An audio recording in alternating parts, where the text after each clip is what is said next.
네, 6월 10일 오늘 유럽중앙은행의 통화정책회의와 미국 5월 소비자 물가지수가 발표 예정이 되어 있는데요. 코로나19 백신 접종이 순조롭게 진행되고 있다라는 평가에 기대감이 더해져서인지 지금 아시아 주요 증시가 대체로 상승한 모습을 보여주고 있습니다. 대표님, 그쵸? 자, 미 물가지표 발표 앞두고 네. 그 22 회의 앞두고 네, 맞아요. 상승했다. 네, 자, 22가 뭔지 아시나요? 유럽중앙은행. 네, 유럽 중앙이니까 그러면은 자, 유럽 중앙은행도 있고 또 미국 중앙은행도 맞아요. 있고 페드도 있고 네. 뭐 어쩌라고 뭐 이것저것 다 봐야 되나라고 네. 생각할 수 있는데 자, 이런 것들이 영향을 줍니다. 네. 그렇기 때문에 여러분이 좀 아셔야 됩니다. 네. 그래가지고 좀 말씀드리면 네. 22 회의를 앞두고 상승? 이거는 좀 약간 이거는 약간 그 어그로? 어그로. 네, 어그로다. 왜냐면 네. 22는 그렇게 아시아 시장까지 영향 그렇게 많이 안 줘요. 무조건 미국이다. 무조건 미국에 관련된 것들이 아시아에 네. 영향을 많이 줍니다. 우리나라에서 외국인들이 투자를 한다고 했는데 네. 우리나라도 외국인 투자 비율이 많다 그러면 그 외국인은 누군 것 같아요? 미국. 네, 미국 같죠? 네. 이거는 하지만 그 외국에는 유럽일 수도 있고 맞아요. 아랍일 수도 있고 저기 인도일 수도 있고 그래요. 네. 하지만 네. 사람들이 이제 미국이라고 생각하죠. 근데 네. 결국은 미국인 게 맞아요. 미국의 자본이 가장 우리의 군사권도 어떻게 미국이 갖고 있잖아요. 맞아요. 네, 그렇기 때문에 우리의 미국은 어떻게 보면은 우리한테 굉장히 좀 우방 국가기도 하고 네. 뭐 문재인이 이번에 이제 가서 만났을 때 서로 마스크도 안 쓰고 막 아싸 그러더라고요. 네, 맞아요. 그리고 뭐 일본이랑은 저기까지 이렇게 있는 테이블에서 멀리 앉아가지고 마스크 두 겹으로 쓰고 얘기하는데 우리나라는 요만한 이 정도도 안 되는 맞아요. 그런 테이블에서 이렇게 보셨나요? 네, 사진으로만 봤어요. 네, 진짜 그렇게 하기 때문에 그만큼 가까운 우방 네. 국가로 보시면 되는데, 네. 자 미국의 물가지표가 중요한 거예요. 근데 어제도 얘기했지만 네, 소비자 물가지수. 소비자 물가지수가 그러니까 CPI라고 하죠. 네. CPI가 예를 들어서 물가가 뭐 높게 나왔어, 그냥 안 좋게 나왔어. 네. 안 좋게 나오면 그만큼 테이퍼링을 미룰 것 같다는 그런 이슈가 나올 수가 맞아요, 있고, 맞아요. 만일 좋게 나오면은 그만큼 시장이 안정됐다라고 해서 지금 좀 약간 또 좋을 수가 있는 거예요. 네. 이래나 저래나 CPI 지수가 나오는 거에서 시장은 좋게 반응할 거다라는 게 중요한 거고요. 네. 22 같은 경우는 그동안 이제 통화 정책을 그대로 유지한다는 의견이 지배적입니다. 맞아요. 왜냐면 뭐 아직 22가 뭐 자기 혼자 할 수 있는 게 없어요. 그쵸. 아직 유럽의 힘이 약간 그 미국의 힘을 따라잡을 수가 없기 때문에 네. 네, 우선은 그런 부분이 있다라고 생각하시면 될 것 같고요. 네. 그래서 여기서 지금 우리 뭐 도쿄 지수가 뭐 97.7, 그러니까 뭐 우리나라 치면 0.34% 네. 올랐고 우리나라 코스닥 지수는 뭐 1% 올랐고 네. 현재 이런 상황인데 네. 그 홍콩 항생 지수 조금 오르고 있고요. 이런 네. 상황인데요. 자, 우선 여기서 포인트를 제가 알려드릴게요. 네. 우선 미국 물가 지수가 중요하다. 네, 미국 근데 소비자 물가지수. 이렇게 나오나 저렇게 나오나 시장은 좋게 반응할 거다. 긍정적이다. 네, 이렇게 생각을 하시면 돼요. 왜냐하면 안 좋게 나와도 그만큼 테이퍼링을 미루거나 연준에서 네. 좀 더 통화 정책 자체를 좀 더 시장에 돈을 푸는 쪽으로 더 갈 맞아요. 거다라고 생각할 수 있고요. 네. 22는 별로 중요하지 않다. 22에서 뭐 어떻게 하더라도 그러니까 22에서 좋게 나와도 네. 통화 정책 미국이 안 좋게 나오면은 그냥 말짱 도루묵이니까 결국 하나만 본다고 했을 때 이거 막 여러분들 복잡하게 판단하기 힘들잖아요. 네, 맞아요. 우리 그 전문가들도 그렇게 복잡하게 판단하지 않습니다. 그냥 20이냐 미국이냐 네. 미국만 봅니다. 네. 그냥 그 페드만 보고요. 소비자 물가지수만. 네, 소비자 물가지수 이번에 나온 이게 그러니까 미국 같은 경우도 이런 물가지수가 나오는 시즌 뭐 GDP 이거 다 알아요? 네. 일정 모르잖아요. 소비자 물가지수만 알죠? 네, 그런데 이제 언제 이제 비농업 지수, 그러니까 고용자 수 그러니까 비농업 고용자 수 지표가 언제 나오는지 아시나요? 아니요. 네, 이거 매달 첫 번째 금요일 날 7시 반에 나와요. 7시 반. 되게 정확히 알고 계시네요. 그게 정해져 있어요. 우리나라 기준으로. 네. 이렇게 미국에 있는 지표들은 정해져 네. 있는 날에 나와요. 이게 이제 CPI는 뭐 이런 것들이 다 정해진 날이 있습니다. 네. 주간 실업수당 청구 건수 이런 것도 주간에 한 번씩 나오는 거고요. 네. 원유 재고 같은 것도 나와요. 네. 이런 것들이 날짜가 다 정해져 있어요. 네. 이거 한번 외우셔야 될 것 네. 같아요. 제가 그러면은 외워올게요. 왜냐면 그러니까 계속 바뀌면 외울 의미가 없지.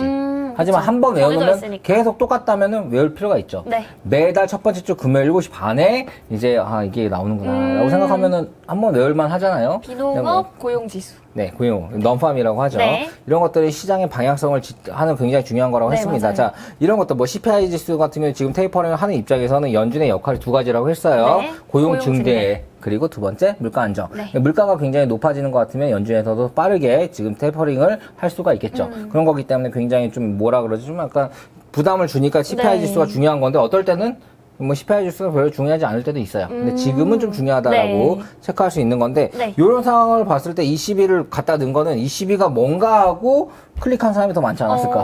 모르고. 22가 뭔지 몰랐잖아요. 네.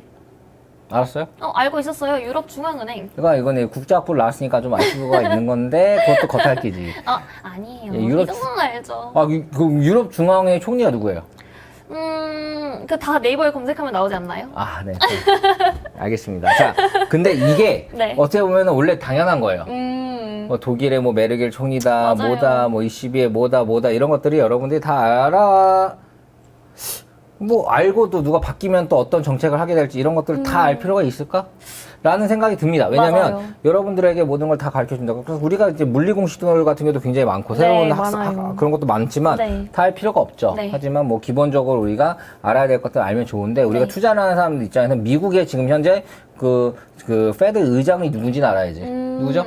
연준 이장이요. 네. 제롬 파월. 네, 이런 것들을 알아야죠. 왜냐하면 제롬 파웰이 그러니까 비둘기 파인지 매 파인지 아시나요?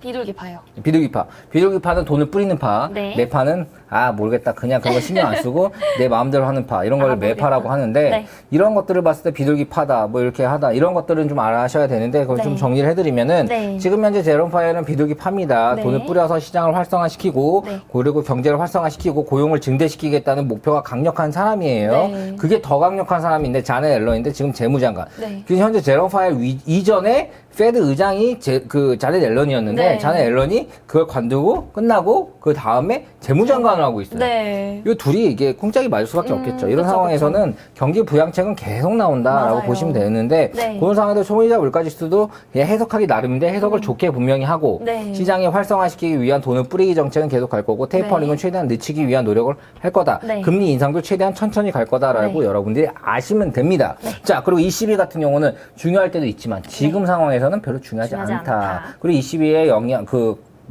방향은 네. 그냥 기존에 있는 금리를 그냥 그대로 꾸준히 유지한다. 뭐 네. 크게 금리를 혼자 막 올리거나 이렇게 하지 않을 거다라고 생각을 하시면 될 것 같습니다. 그래서 시장의 지수가 중요하다고 생각하시는 분들은 네. 시장의 지수는 그래도 우상향을 어느 정도 할 수 있는 가능성이 훨씬 더 높다라고 판단하시고 지수의 영향을 받는 종목들도 있지만 또 지수의 영향을 안 받고 순환매로 내가 지금 떨어져 있는 것들 네. 더 저평가되어 있는 것들 위주로 또 올라가는 현상이 많이 나오니까 네. 지금 내가 갖고 있는 종목이 고평가가 저평가가 어느 정도 알고 대응하시는 게 좋을 것 같고요. 네. 지금 우리가 생각하는 뭐 삼성전자나 네. 뭐 이렇게 뭐 이런 것들, 뭐 SK하이닉스 이런 우량주들은 코스피 외국인들이 많이 매집을 하긴 하지만 네. 판 거에 대비해서 매집하지는 않았어요. 그렇기 때문에 그걸 너무 긍정적으로 평가하기보다는 네. 좀 천천히 갈 수 있거나 많이 기다려야 되겠구나라고 생각하시고 네. 빠르게 움직이는 거 원하시는 분들은 좀 더 중소형주, 저평가돼 있는 것도 위주로 5G나 2차 전지에서 저평가돼 네. 있는 것들 많이 있어요. 네. 그거 좀 또 이렇게 하나 알려주시는 좀 건가요? 알려드릴까요? 네. 5G나 그런 것들 저평가되어 네, 있는 것 중에서 저평가되고 있는 중소형주. 중소형주 중에 뭐 DMS DMS 그리고 이제 비아트론 이런 거는 비아트론. 이런 거는 OLED 관련된 것들도 괜찮고요. 네. 그리고 2차 전지에서 금양, 금양. 네, 금양 이런 전지. 것들도 괜찮고 이런 네. 것들 제가 요 세 개 말씀드렸는데 무려 너무 세 개나. 말씀드려도